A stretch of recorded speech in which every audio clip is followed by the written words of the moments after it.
वैशाख मास कथा महात्म्य अध्याय 11। राधे राधे। जय श्री कृष्णा। दोस्तों, आपका दिन मंगलमय हो। प्रभु की कृपा सदैव बनी रहे। पुण्य फल और मनोकामना पूर्ति के लिए वीडियो को पूरा देखें। वीडियो अच्छी लगे तो वीडियो को लाइक करें, चैनल को सब्सक्राइब करें। मिथिलापति ने पूछा, ब्राह्मण, जब वैशाख मास के धर्म अतिशय सुलभ, पुण्य राशि प्रदान करने वाले, भगवान विष्णु के लिए प्रीतिकारक, चारों पुरुषार्थों की तत्काल सिद्धि करने वाले, सनातन और वेदोक्त हैं, तब संसार में उनकी प्रसिद्धि कैसे नहीं हुई। श्रुतदेव जी ने कहा, राजन, इस पृथ्वी पर लौकिक कामना रखने वाले ही मनुष्य अधिक हैं। उनमें से कुछ राजस और कुछ तामस हैं। वे लोग इस संसार के भोगों तथा पुत्र पौत्रादि संपदाओं की ही अभिलाषा रखते हैं। कहीं किसी प्रकार का भी बड़ी कठिनाई से कोई एक मनुष्य ऐसा मिलता है जो स्वर्गलोक के लिए प्रयत्न करता है, और इसीलिए वह यज्ञ आदि पुण्य कर्मों का अनुष्ठान बड़े प्रयत्न से करता है, परंतु मोक्ष की उपासना प्रायः कोई नहीं करता। तुच्छ आशाएं लेकर बहुत से कर्मों का आयोजन करने वाले लोग प्रायः काम्य कर्मों के ही उपासक हैं। यही कारण है कि संसार में राजस और तामस धर्म अधिक विख्यात हो गए, परंतु सात्विक धर्मों की प्रसिद्धि नहीं हुई। ये सात्विक धर्म भगवान विष्णु को प्रसन्न करने वाले हैं, निष्काम भाव से किए जाते हैं और इहलोक तथा परलोक में सुख प्रदान करते हैं। देवमाया से मोहित होने के कारण मूढ़ मनुष्य इन धर्मों को जानते ही नहीं हैं। पूर्व काल की बात है, काशीपुरी में कीर्तिमान नाम से विख्यात एक चक्रवर्ती राजा थे। वे इक्ष्वाकु वंश के भूषण तथा महाराज नृग के पुत्र थे। संसार में उनका बड़ा यश था। वे अपनी इंद्रियों पर और क्रोध पर विजय पा चुके थे। ब्राह्मणों के प्रति उनके मन में बड़ी भक्ति थी। राजाओं में उनका स्थान बहुत ऊंचा था। एक दिन वे मृग्या में आसक्त होकर महर्षि वशिष्ठ के आश्रम पर आए। वैशाख की चिलचिलाती हुई धूप में यात्रा करते हुए राजा ने मार्ग में देखा, महात्मा वशिष्ठ के शिष्य जगह जगह अनेक प्रकार के कार्यों में विशेष तत्परता के साथ संलग्न थे। वे कहीं पौंसला बनाते थे और कहीं छाया मंडप, किनारे पर झरनों के जल को रोककर स्वच्छ बावली बनाते थे। कहीं वृक्षों के नीचे बैठे हुए लोगों को वे पंखा डुलाकर हवा करते थे, कहीं ऊख देते, कहीं सुगंधित पदार्थ भेंट करते और कहीं फल देते थे। दोपहरी में लोगों को छाता देते और संध्या के समय शरबत। कोई शिष्य घनी छाया वाले वन में झाड़ बुहार कर साफ किए हुए आश्रम के प्रांगणों में हितकारक बालुका बिछाते थे और कुछ लोग वृक्षों की शाखा में झूला लटकाते थे। उन्हें देखकर राजा ने पूछा, आप लोग कौन हैं? उन्होंने उत्तर दिया, हम लोग महर्षि वशिष्ठ के शिष्य हैं। राजा ने पूछा, ये सब क्या हो रहा है? वे बोले, ये वैशाख मास में कर्तव्य रूप से बताए गए धर्म हैं, जो धर्म, अर्थ, काम, मोक्ष चारों पुरुषार्थों के साधक हैं। हम लोग गुरुदेव वशिष्ठ की आज्ञा से इन धर्मों का पालन करते हैं। राजा ने पुनः पूछा, इनके अनुष्ठान से मनुष्यों को कौन सा फल मिलता है? किस देवता की प्रसन्नता होती है? उन्होंने उत्तर दिया, हमें इस समय ये बताने के लिए अवकाश नहीं है। आप गुरु जी से ही यथोचित प्रश्न कीजिए। वे महायशस्वी महर्षि इन धर्मों को यथार्थ रूप से जानते हैं। शिष्यों से ऐसा उत्तर पाकर राजा शीघ्र ही महर्षि वशिष्ठ के पवित्र आश्रम पर, जो विद्या और योग शक्ति से संपन्न था, गए। राजा को आते देख महर्षि वशिष्ठ मन ही मन बड़े प्रसन्न हुए। उन्होंने सेवकों सहित महात्मा राजा का विधिपूर्वक आतिथ्य सत्कार किया। जब वे आराम से बैठ गए, तब गुरु वशिष्ठ से प्रसन्नतापूर्वक बोले, भगवान, मैंने मार्ग में आपके शिष्यों द्वारा परम आश्चर्यमय शुभ कर्मों का अनुष्ठान होते देखा है, किंतु उसके संबंध में जब प्रश्न किया, तब उन्होंने दूसरी कोई बात न बताकर आपके पास जाने की आज्ञा दी। उनकी आज्ञा के अनुसार मैं इस समय आपके समीप आया हूँ। मेरे मन में उन धर्मों को सुनने की बड़ी इच्छा है, अतः आप मुझसे उनका वर्णन करें। तब महायशस्वी वशिष्ठ जी ने प्रसन्नतापूर्वक कहा, राजन, तुम्हारी बुद्धि को उत्तम शिक्षा मिली है। अतः उसने यह उत्तम निश्चय किया, भगवान विष्णु की कथा के श्रवण और भगवत धर्मों के अनुष्ठान में जो तुम्हारी बुद्धि की आत्यंतिक प्रवृत्ति हुई है, ये तुम्हारे किसी पुण्य का ही फल है। जिसने वैशाख मास में बत हुए महाधर्मों के द्वारा भगवान श्रीहरि की आराधना की है, उसके उन धर्मों से भगवान बहुत संतुष्ट होते और उसे मनोवांछित वस्तु प्रदान करते हैं। संपूर्ण जगत के स्वामी भगवान लक्ष्मीपति समस्त पापराशि का विनाश करने वाले हैं। वे सूक्ष्म धर्मों से प्रसन्न होते हैं, केवल परिश्रम और धन से नहीं।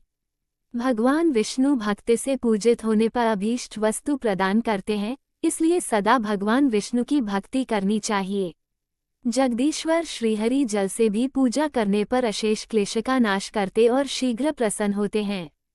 वैशाख मास में बताए हुए ये धर्म थोड़े से परिश्रम द्वारा साध्य होने पर भी भगवान विष्णु के लिए प्रीतिकारक एवं शुभ होने के कारण अधिक व्यय से सिद्ध होने वाले बड़े बड़े यज्ञादि कर्मों का भी तिरस्कार करने वाले हैं। अतः भूपाल, तुम भी वैशाख मास में बताए हुए पालन करो और तुम्हारे राज्य में निवास करने वाले अन्य सब लोगों से भी उन कल्याणकारी धर्मों का पालन कराओ।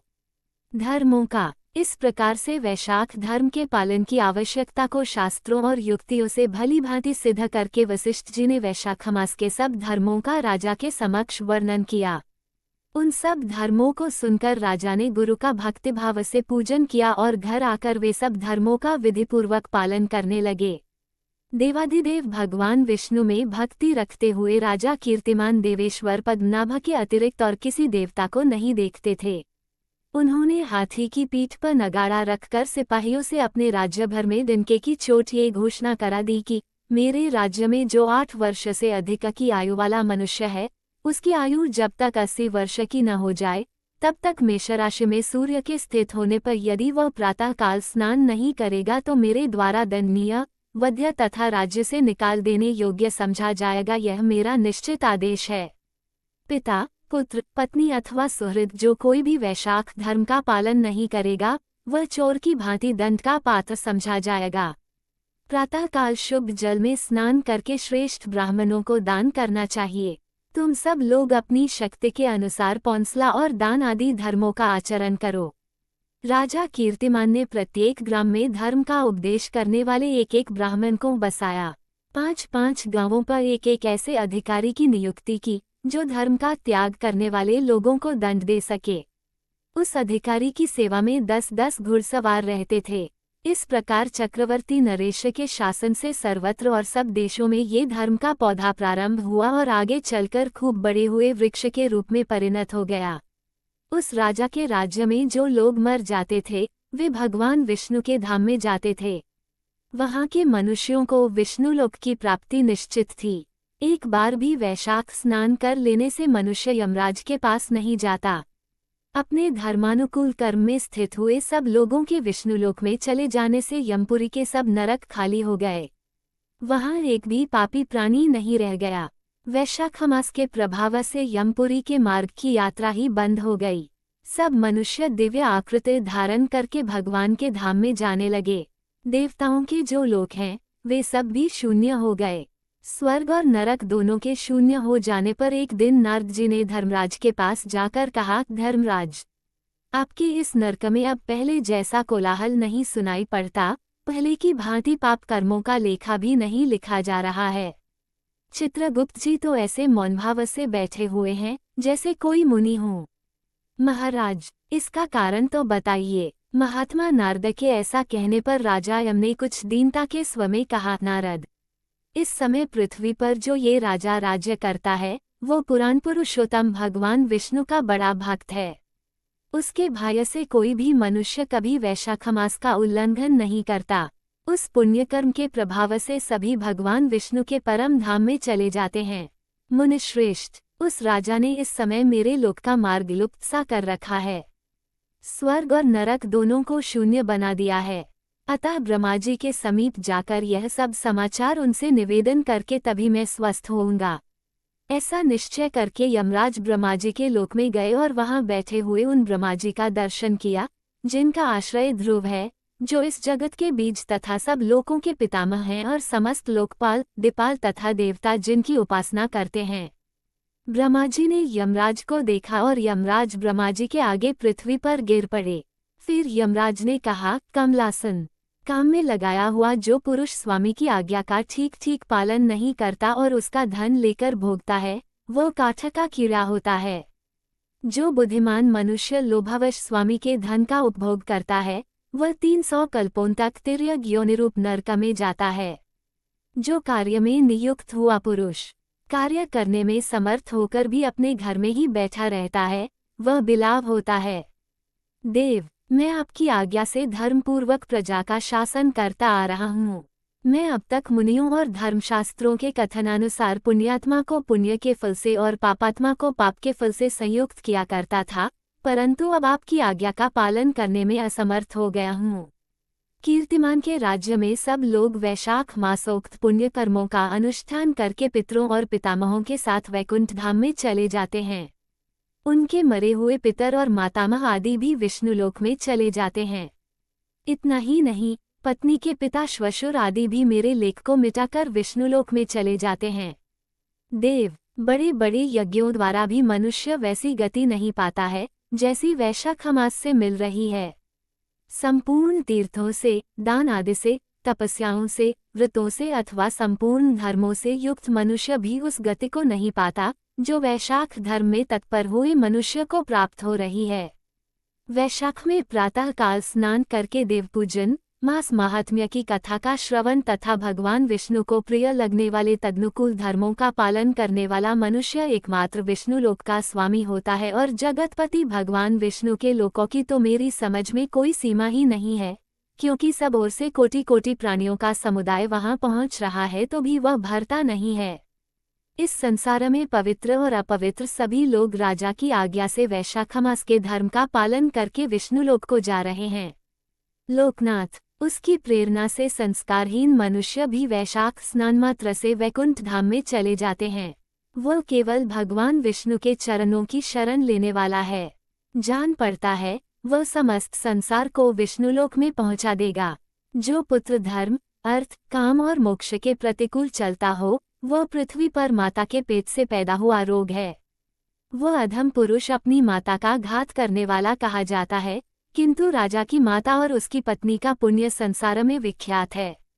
उसकी माता एकमात्र वीरजनी है और वह राजा निश्चय ही संसार में बहुत बड़ा वीर है।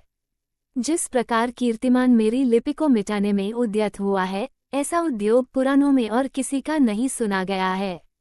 भगवान विष्णु की भक्ति में तत्पर हुए राजा के सिवा दूसरे ऐसे किसी को मैं नहीं जानता जो डंका बजाकर घोषणा करते हुए लोगों को ऐसी प्रेरणा देता हो और मेरे लोक के मार्ग को विलुप्त करने की चेष्टा करता रहा हो।